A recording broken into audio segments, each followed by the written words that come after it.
We start, sir. Honorable Principal Dr. Sahibrao Chauhan, Professor Parishkrit Agrawal, Coordinator IQAC and MBA Department, Dr. Revati Bangre, Coordinator Department of BCom Computer Application. Good afternoon, one and all present here. I, Shailesh Janbandhu, Assistant Professor in Department of BCom Computer Application, GS College of Commerce, Wardha, welcomes you at one-day webinar on recent trends in computer application. In this webinar, the topic for the webinar is cyber privacy and security. To enlighten on this topic, we have Mr. Sanket Rathod, sir. Now, I request Dr. Revati Bangre ma'am to introduce our guest. Bangre ma'am. Thank you, sir. A very good morning to all. I, Dr. Revati Bagre, Coordinator of Department of Become Computer Application, take this opportunity to introduce our today's guest, Mr. Sanket Rathod, who is very young and dynamic in the field of information technology. Currently, sir, sir is working as a senior system software engineer in NVIDIA Graphics Private Limited. Sir has experience of more than 7 years in kernel level device driver development of NVIDIA GPU. He possesses insightful knowledge of hardware and software security and rich skill set of microcode development for various microcontrollers. At present, Sir is leading software security project for latest GPU architecture across complete chip development life cycle. Also, he leads product bring up at headquarters for multiple times as security and Falcon microcontroller experts. Sir is also experts in security features like confidential computing, content protection, secure boot, memory lock management, unit level securities, and many more. Sir is also aware of various security threats of hardware and its driver, and also knows about the secure measures to be taken to avoid them. Uh, and had an experience of working on real-time operating system for various engines. Sir has a deep knowledge of various computer languages, which includes C, Perl, Python, shell scripting, system programming, C++, Java, and many more.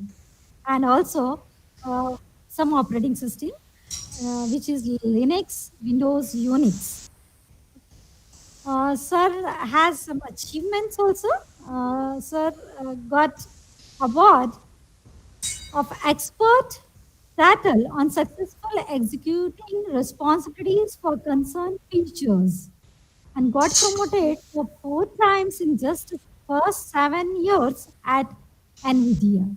So it's my pleasure that today we have such a dynamic guest for today's session. So I hope our students definitely get very much knowledge about the security, about the cyber privacy and security. Now I request sir, please proceed. Okay. Thank you, ma'am, for the introduction, and I also thank GS College for giving me this opportunity to present on this topic. So yeah, let me share my screen.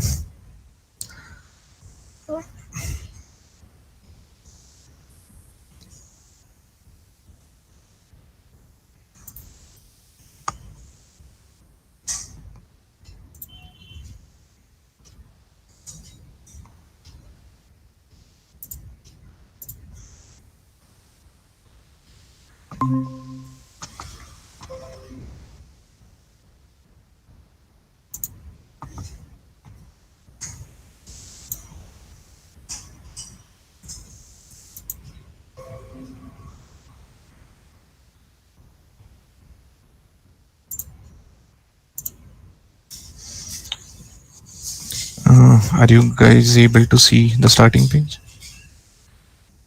Okay, so hello everyone. So today we are going to discuss about cybersecurity and privacy. I am Sanket Rathod. Um I work as senior system software engineer at NVIDIA. So I'll be talking about privacy and security at high level. So since this is a introductory session, I would cover uh, security, cyber security at high level. But in case if you have any doubts or if you want to reach out to me, so I have provided my email ID. So feel free to reach out to me. Okay, so let's proceed. So in today's agenda, we have what is cyber privacy, what is cyber security.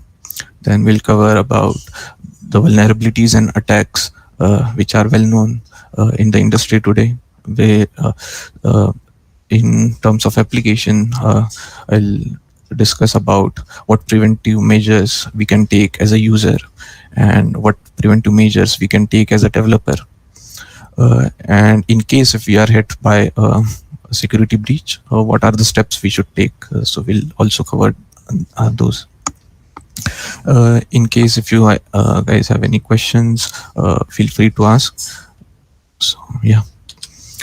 Okay, so now what exactly is cyber privacy, right? So it essentially means the privacy of your data on the computers, mobiles, and the servers which we use, and also privacy of the data over the network.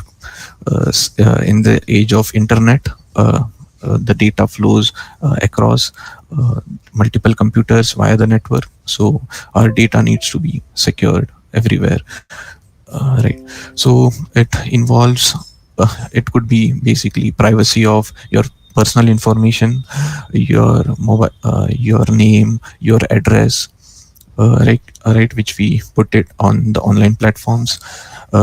It could be online banking details, like your account number, like your PAN number, and your login credentials. The login credentials could be of your Gmail accounts, your online banking username and password. Then the private, we also need to maintain the privacy of your browsing history, because this browsing history, if fallen into someone's hands, uh, then they could misuse it.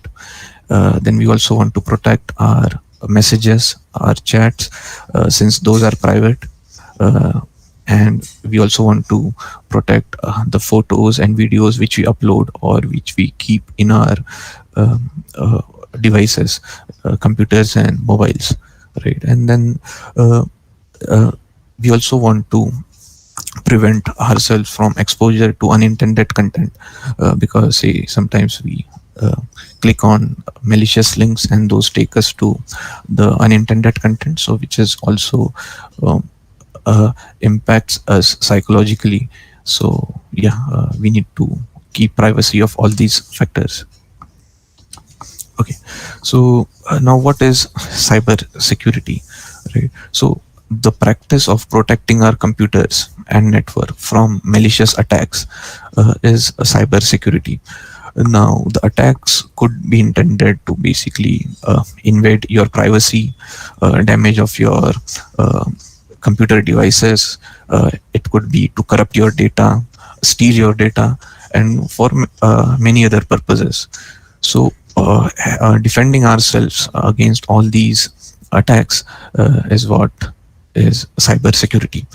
Now, like we know, uh, so the computer stack, the software stacks, and the hardware. So all there are multiple levels into those stacks. So, for example, at the very low level, we it's hardware.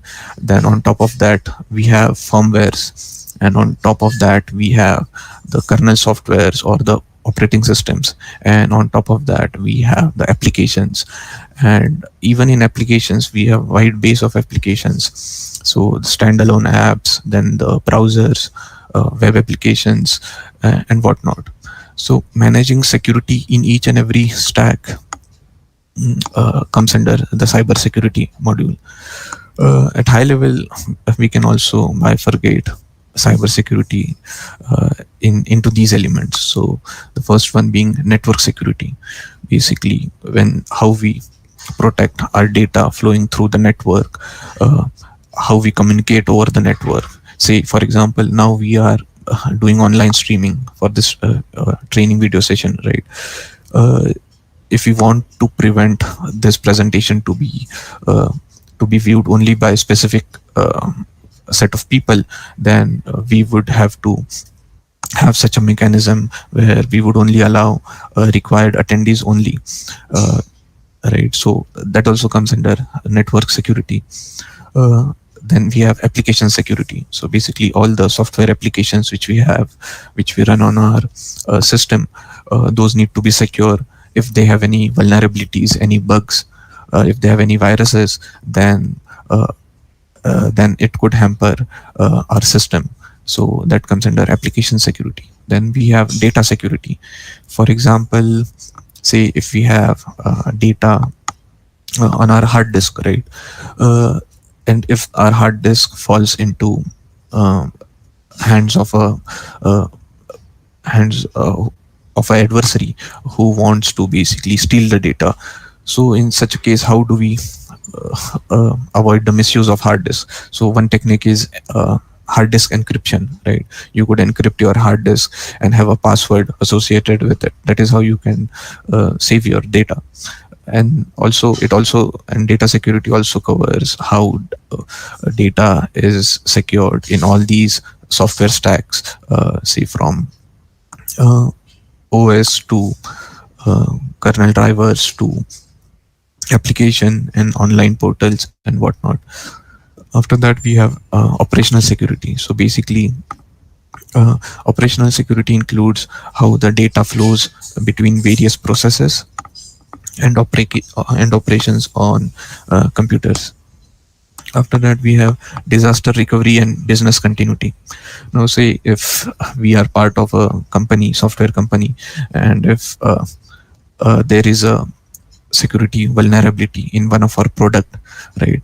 Then how the company should operate on that, how it should disclose it to the customers, how it should fix the issue, and how it should prevent in from such an attack in future, and how it should continue its business further. So this all comes under this section. And after that, the most important and what we are doing right now is the end user education, right? To make people aware uh, while they use the technology and the software stacks and the computers in general.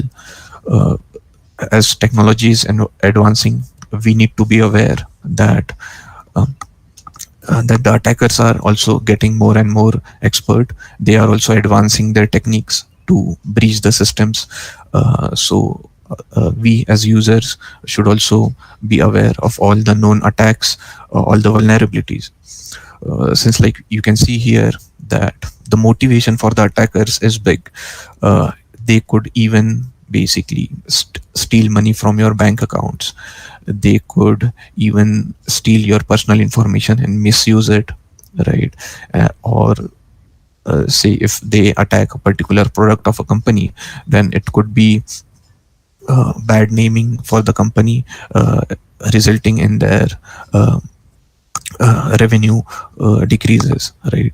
So there is a very high motivation for attackers. So we should not take this lightly, and we should basically understand what is cyber security. Okay, moving on. Now we can discuss about a few known vulnerabilities and attacks which are very common. So we can start with phishing.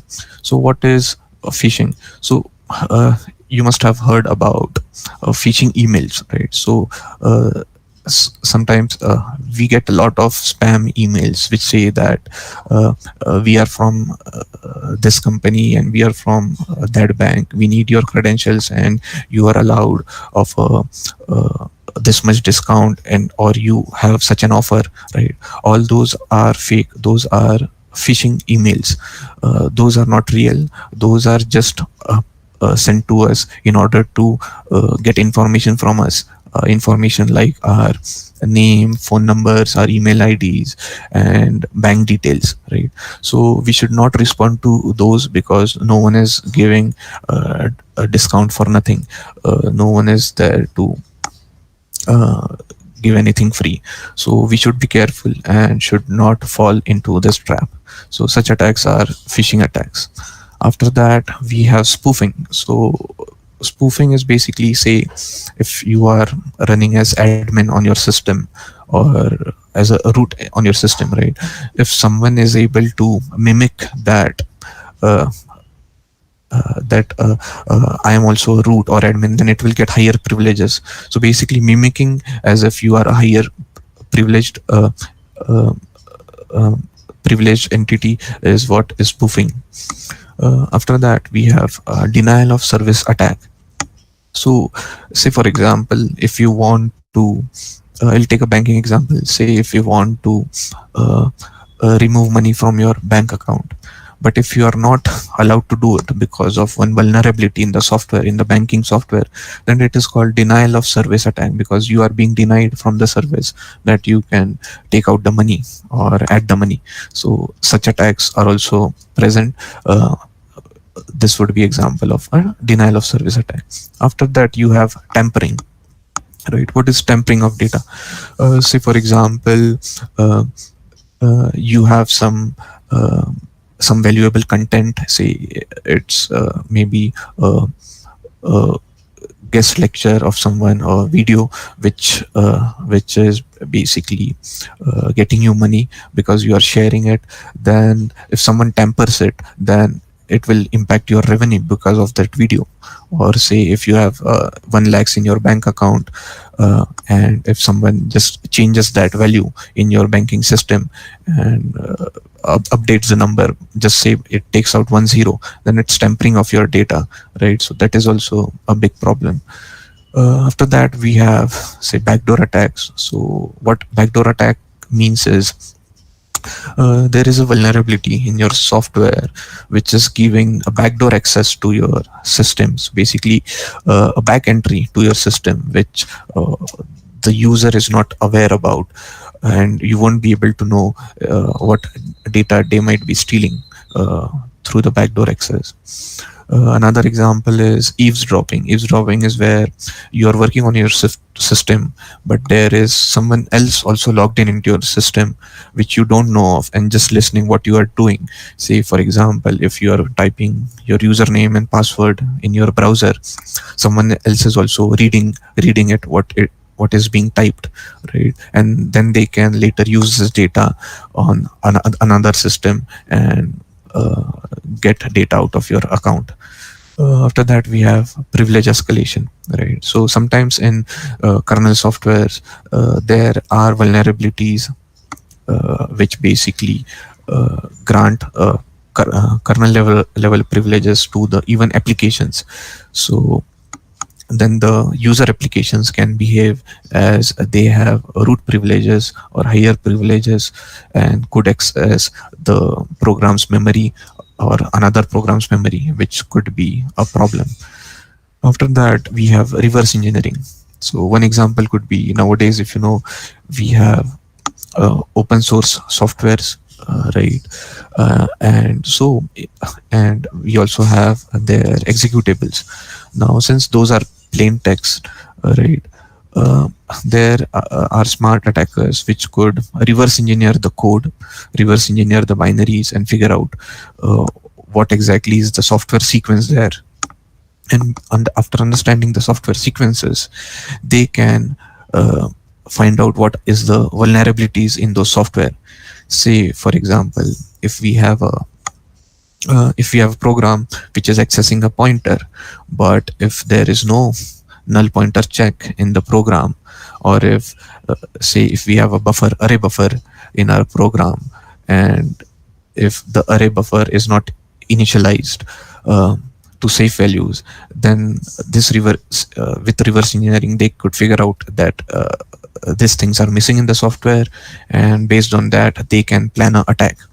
So reverse engineering is also a way to introduce attack. So one easiest technique to basically prevent from reverse engineering would be encryption.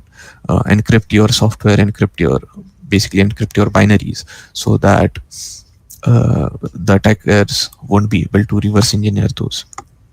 Another attack is the man in the middle attack. Now, say if we are sitting in our home and talking with our friend, in who is sitting in his own home, we both are communicating and talking about some secure information. Then a man in the middle attack comes, where someone intrudes in this conversation and tries to steal the data, but it makes the attack such that the two entities, you and your friend, won't know that someone is listening to your data. So here basically man is sitting between uh, you and the attacker, you and your friend. uh, After that we have different malwares. So malwares being the viruses, worms, spyware, trojans, ransomware, and adwares. So I'll quickly describe few of them. So virus, right? So viruses are nothing but malicious software introduced into your system, which could modify the existing programs, or change a few files on your system, such that it could hamper the functionality or also steal the data. And viruses also replicate themselves, so that the attack is enhanced. Now, worms are something, software, malicious softwares, which are added into your system just to multiply, so that they slow down your system. We also have spywares. So spywares is something like a spy sitting in your system, which could basically which could spy on what you are performing on your system and steal the data. So trojans are similar. uh, After that we have ransomware.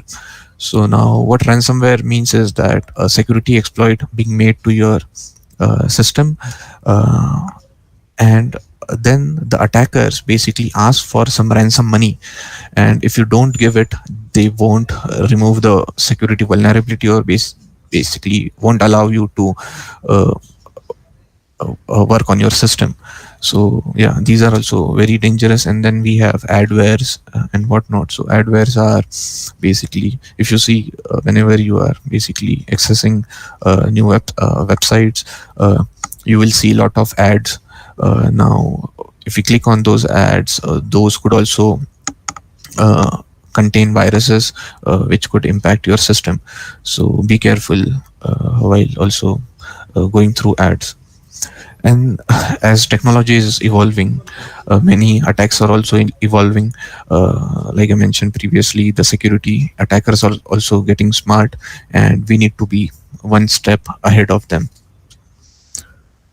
Okay, so now, uh, given these attacks and given these vulnerabilities, and given how cybersecurity is important to us, what are the basic preventive measures as a user of the computer systems we should take, right? So I'll list few of them. The first one being, do update your apps regularly, your apps, softwares, and the OS, because the companies from which we use these apps, or from which we take the softwares and OS, so they do keep patching the software security updates. They keep fixing the security vulnerabilities in their software, and then they provide updates to their software. So we should keep on updating our systems as well. And next would be, uh, we should use strong passwords and change them regularly. So yeah, the criteria. So you can The criteria of changing them would be, I would say, on a 3 month to 6 month basis. We should change our passwords and use strong passwords. Now, one trick which I see people using is that since we cannot remember a lot of passwords, right?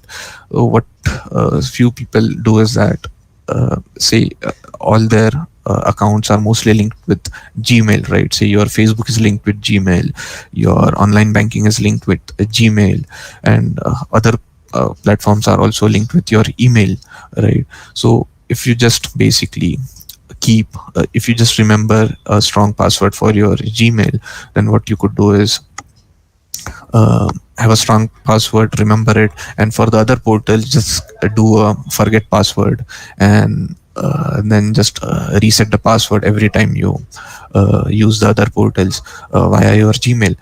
But yeah, I mean, it would be better if you could uh, remember passwords for all of them. But yeah, this is also a trick which you could use.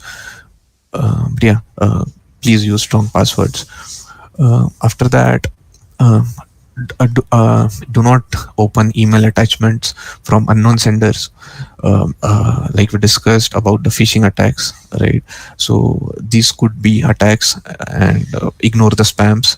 uh, Read emails or open links in the emails only from trusted senders, so basically whom you know, and from whom you are expecting an email from. Yeah, after that, do not click on links in unfamiliar websites or emails from unknown senders, right? So say now we are streaming um, on online portals.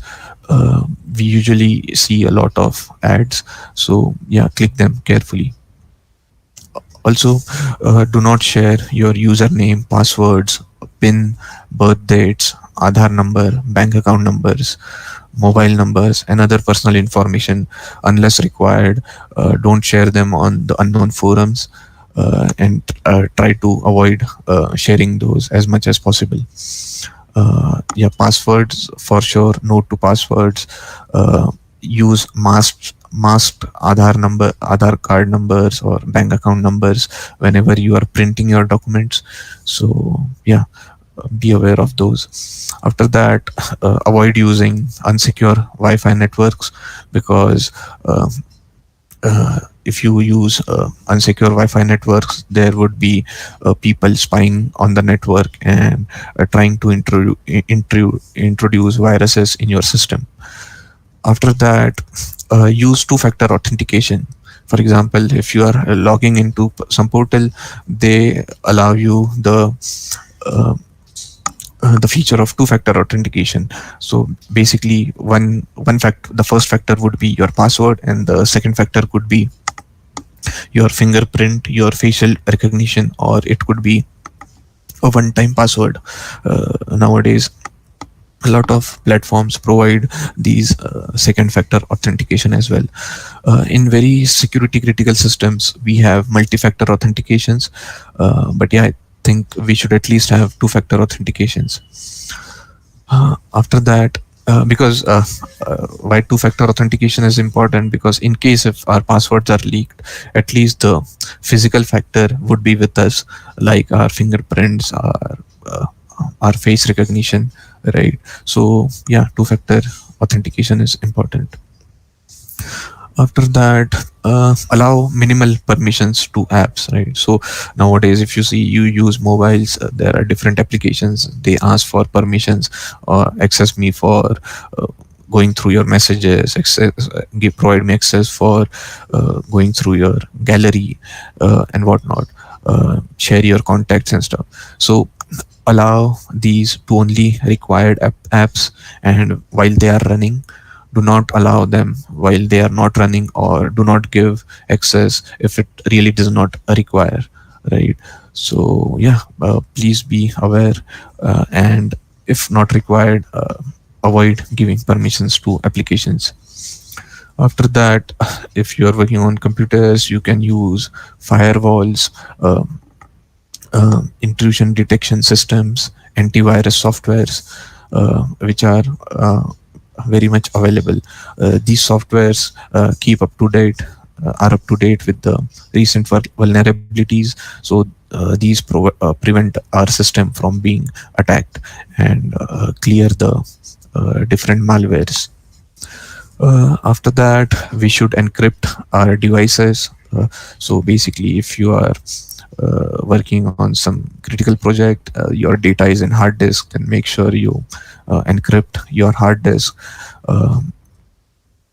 and you encrypt your USB devices. Uh, yeah, and basically make sure you have encryption feature on. After that, you could also use a VPN. So most of the companies use VPN. It's called virtual private network. It helps your access to go through a secure channel. So it is very critical. And yes, of course, you should be aware of the known attacks ongoing in the industry, because knowing them makes you more aware, and it helps you save your uh, systems. Now, I understand that uh, y- uh, you guys are from uh, become computer application course, so I assume you would be developing software in future.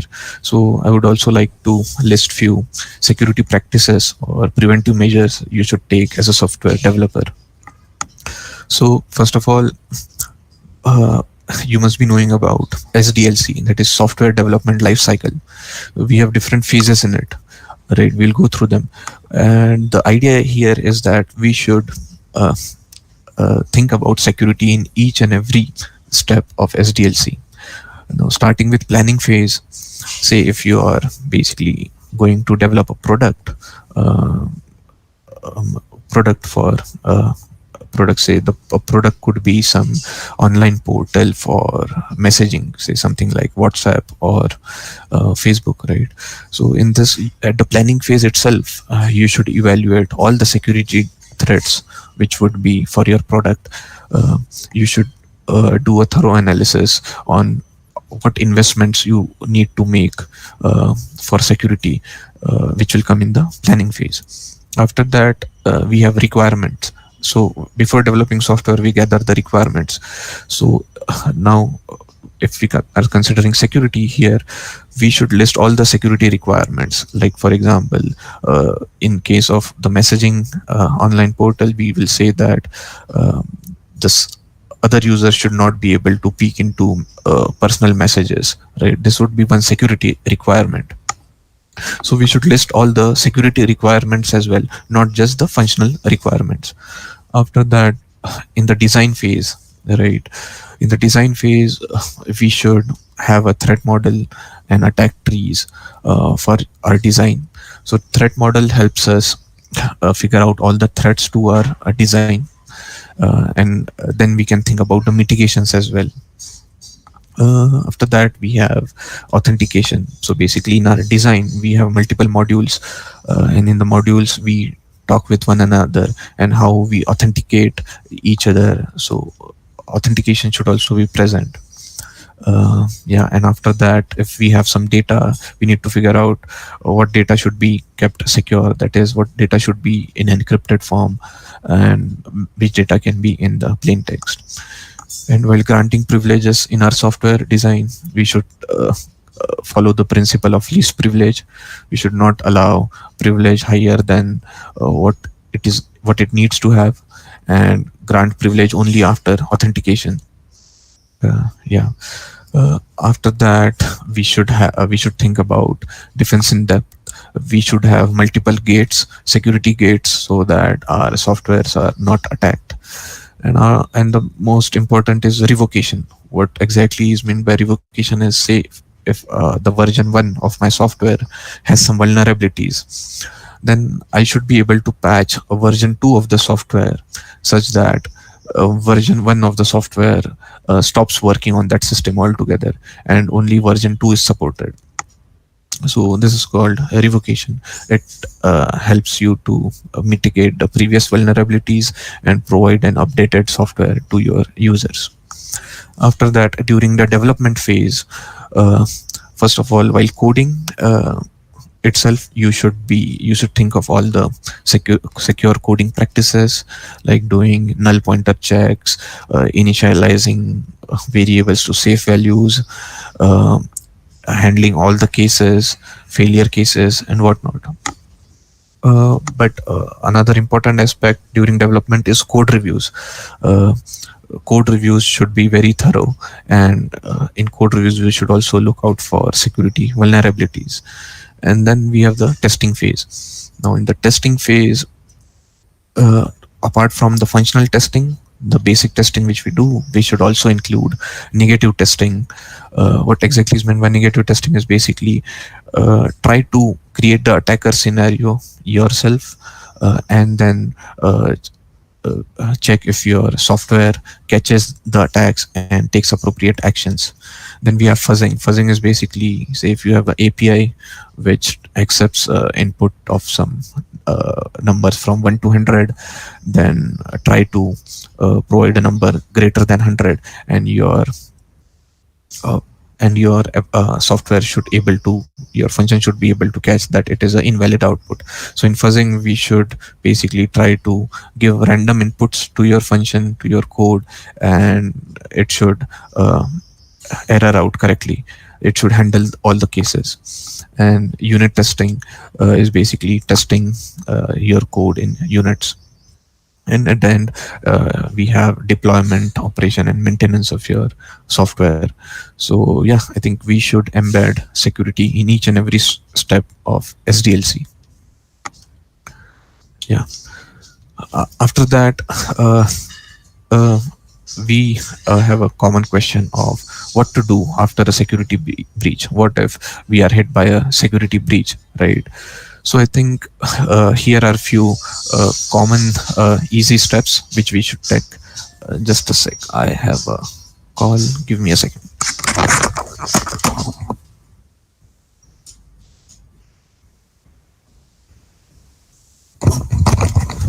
Yeah, sorry. So I'm back. So what to do after a security breach? So I think if we follow these basic steps, uh, uh, it would be better.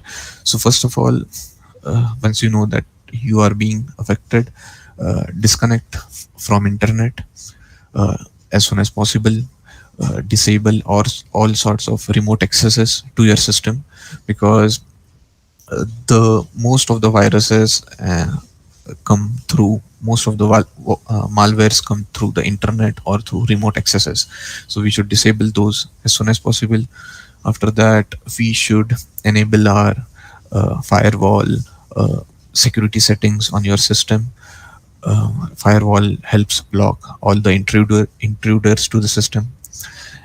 Say we should install security updates and patches of all the softwares. Say, for example, if you are breached by some some bug on a previous OS version, then you should upgrade to a latest OS version, because it might be fixed in the latest one. Or you could also check online what issues are fixed and what not, and based on that, you should update your softwares.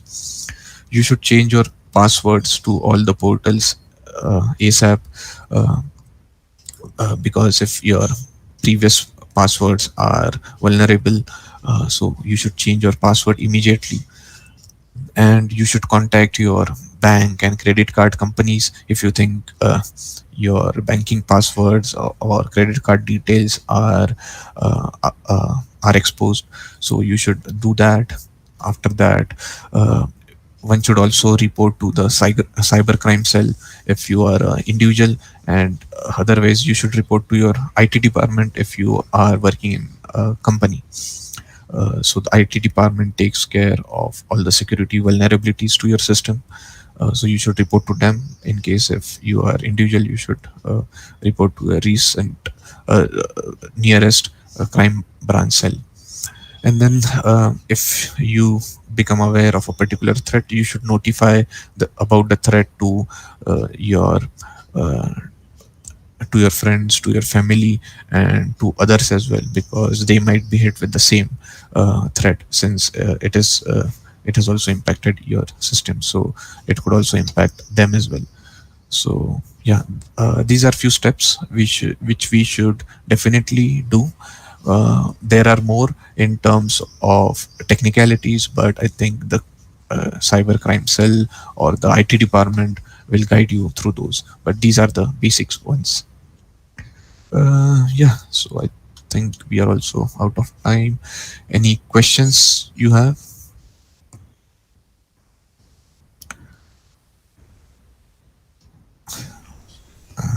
If not, I think thank you and happy new year to everyone. Uh, Sir, how safe? Can I ask you one question? Sure. Sir, how safe is our mobile from this attack? So you should nowadays mobiles are very powerful. You should consider mobile and your computers at same level actually. So if you compare your recent mobile with say the computer 10 years ago, your mobile is much more powerful, right? So we should consider them as computer systems, and those are very high, very powerful. But rather, I would say mobiles are more vulnerable to attacks, because in mobiles we install a lot of applications, we browse nowadays we use mobiles for browsing, accessing our emails, and most of our use. So yeah, mobiles are also very vulnerable, so we should use them cautiously. Okay, sir.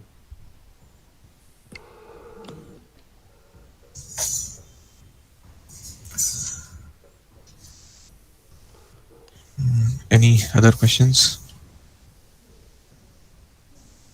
Madam? Hello, sir. Yeah. So I want to ask you one question that how can I come to know that my mobile is hacking by someone or my credentials are hacking by someone? How could I Uh, know? okay, so yeah, it is. First of all, it is difficult to know. Secondly, uh, there are multiple ways in order to know. The first is basically you need to install firewalls, you need to install antiviruses, and you need to install basically IDS intrusion uh, detection systems. So what all these systems basically tell you or detect if virus has or malwares have introduced in your system. Now these sometimes these are costly, so are at personal level we might not have these. So look out for malicious activity. uh, do check your uh, bank accounts continuously. Make sure monitor your emails, and if you realize any malicious activity, then immediately act upon it. So yeah, say for example, if you are using a bank account, and if you are not checking your balance, say in lot number of days, 3 months, 4 months, then that's not good. You should check those regularly, so that you get to know immediately. And do monitor your messages, do monitor your emails, and look out for any malicious activities. Yeah. Madam.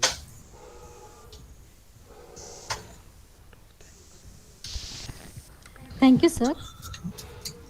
Okay, thanks. Happy New Year. Let Uh, me. you too, sir. You too.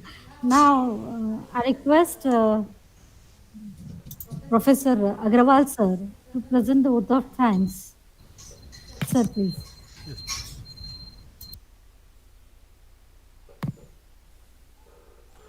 Thank you, madam.